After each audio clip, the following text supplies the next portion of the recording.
this kind of rerun of some form of appeasement is probably what prompted the Prime Minister when he launched that, what I thought was a very good strategic update on 1 July at ADFA, that enhanced our sensor strike linkages out into the maritime zone beyond Northern Australia. I thought that was an exceptional package and a good update.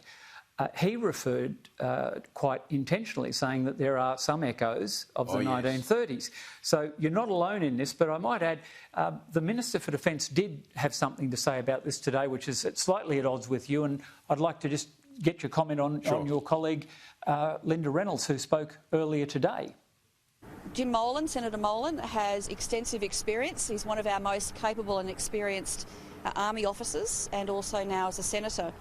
And, his opinions are his own, but I would refer you back to the Defence Strategic Update, where we have a very clear-eyed view of what is happening regionally and globally, and we are preparing our nation accordingly. That's very, very good, and I have great respect for the Minister for Defence. So you're not in the naughty corner? I hope not. I have been in the naughty corner.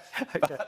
But I thought the Prime Minister's speech in launching the strategic update was fabulous. And the Minister was there also. The Minister was there, and I have the greatest respect for anyone who can get $270 billion, even if it does go over 10 years, out of the Expenditure Review Committee. Absolutely. At this time in our history has done well, and that's to Linda's credit. Absolutely. My fear is that with the fabulous speech the Prime Minister has given, I'm not too sure, I can't see where the consequences of that are flowing down into government and into the nation. And I make the point that if we spend $270 billion on the Australian Defence Force, and I believe that right now the Australian Defence Force is better than it's been for 75 years, but it's better than it's been for decades for the wars we used to fight, not for what we face in the future.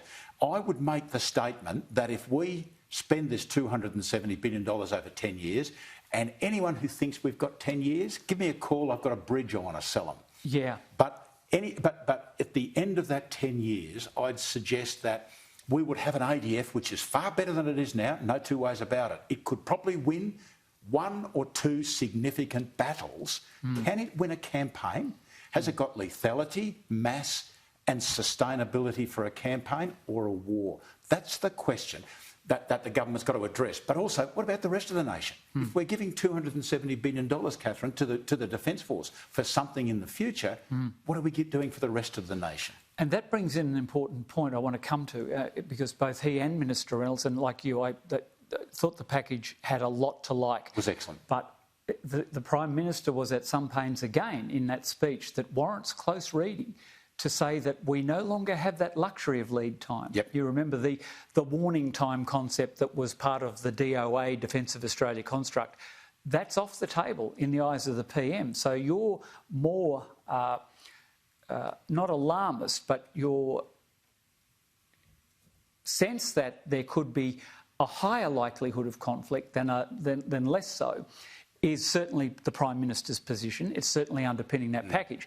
What I'm worried about is that our lead times have been taken off as a strategic guidance initiative, but they're still impacting on our procurement programs. Right. And I'm concerned, I want to run a couple of things past you. We declared operational capability with 20 of the JSF yesterday. Great news. However, its range is limited, be expanded by the hitting power with hypersonic missiles, but the tankers aren't a stealth platform. Warning and control aircraft. Same thing. So are we doing enough? Like in terms of that compressed lack of warning, a package that will take some time to implement, what are your rub points? What are you most worried about in terms of particular platforms, availability? What would you do to grip this up and get a more whole-of-government response? Have you got a plan that you'd like to outline to us tonight? The plan that I have is that too quickly we go to the tactical level. Yep. Too quickly we say, do we need 12 submarines? Do we need 72 or whatever it is, F-35s? Do we need 3 big ships, etc., etc.?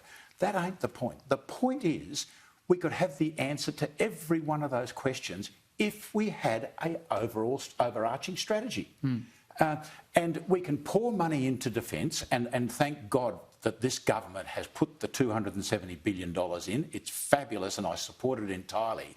But it doesn't solve the national security problem. What solves the national security problem is an overall strategy that addresses not just defence, it addresses foreign affairs, cyber, education, every aspect of this nation, because if we think the Defence Force needs $270 billion to fight whatever it is we think is coming down the track towards us, what about everyone else? This is the question that I think I will encourage government to look at every possible chance that I get. If we start with the strategy, then all the things fall out the bottom. Because if you do the strategy, you say, well, what are the threats? See, I don't say that we need to spend one more cent on defence, not 1 cent. What I do say, though, is if we go through the strategy and we start with who we're likely, the kind of wars that we're likely to fight, if we start with those, at least then we understand the risk of not spending more money on defence. Quite. Now, once government gets their ideas set down, and I believe this is where the problem is, we don't say what we foresee the future as being. You've got to say that rather than just letting defence go and do what they want to do. And I think this is the challenge. And so if I'm reading between the lines, it sounds like you're arguing for a whole of government national security strategy across the board rather than strategic updates. Correct. And you raised a good point, Jim. This grey zone warfare, people probably like to hear more from you on that, because you're quite right.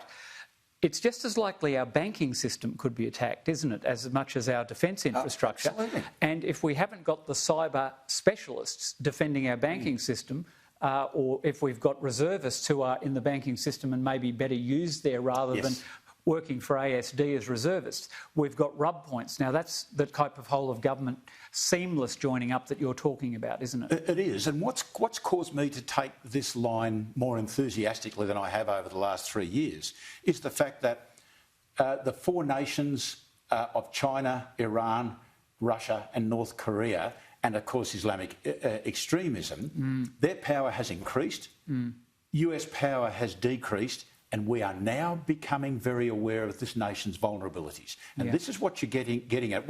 We, as a government, we take one problem and we solve it brilliantly.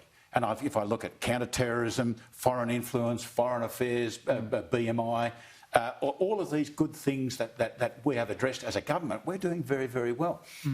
But I don't think, when I look at the Prime Minister's speech and I say, OK, that's what the man has said, it is brilliant stuff, what does it mean in reality? I don't see that next level down. Now, is that a problem with the Defence Department and the bureaucracy? The elected officials have set some terrific yardsticks there, but it really does need a shake-up, doesn't it? We've been... the whole time you and I have been in service, which now spans nigh on 50 years, sadly... Can you remember how many bad procurement decisions we've lived with? And they all look crazy with hindsight. Oh, absolutely. And every time we have a bad decision, or every 3 or 4 or 5 years, we have another investigation. Correct. We have an inquiry, and where does it stop? It stops at that level below government. Now, my view is that if government can get their part right, then you eliminate a vast number of the problems down below, because the procurement organisation, at the moment we have a procurement organisation which tries to eradicate risk. With pass after pass, with a government intervention, and at the end of it we still shake our heads and say, why are we doing this? And that's the question we've got to answer. If we can answer that question, and this is the emphasis that I'm putting on internally within government, we've got to be able to answer that question.